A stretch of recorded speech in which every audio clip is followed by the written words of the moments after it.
My introduction to jazz goes way back when I was in my teens in India. I still remember seeing the Duke, the Ellington, when he came for a visit to India. I don't even remember whether it was late 50s or early 60s, 1960s. I saw him, I went there with my father, and so it was great to see that, and it was an eye-opener because I'd never seen a big band.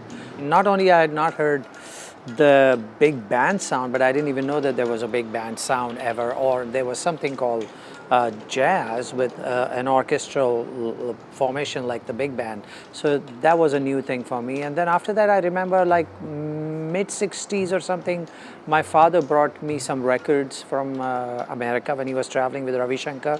Here he brought Miles, he brought Yusef, Lateef. In fact, Yusef, Lateef was the first record of a jazz quartet that I heard, and it was amazing just to hear that sound. I was playing in Bollywood films a lot as a session rhythm player, and there were a lot of Western string players, horn players, who were there from the British era, who had lived there and had studied that music. So I got a chance to be able to interact with them. So that was my initial, jazz exposure. And when I came here, the very first concert, in fact, on the West Coast in San Francisco, I played was with Ali Akbar Khan and John Handy, sarod and saxophone. And so that was like being thrown right into the lion's den as soon as I arrived. And that was my first real experience of actually playing with a jazz musician in this part of the world. I had a great fortune of playing the Sacred Space shows. The first one I played was with Joe Henderson and at the Grace Cathedral, and that was fabulous experience. Then I played, I think, with Pharoah Sanders, and then I played with Charles Lloyd.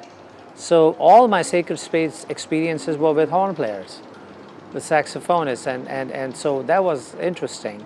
Playing with these three different musicians who were playing the same instrument, but their way of speaking through it was so different that it was like playing with three sitar players back to back in India, and how different they are, because each instrumentalist, even though it's playing the same raga or the same rhythm cycle in India, is so amazingly different. It's like playing a whole different music.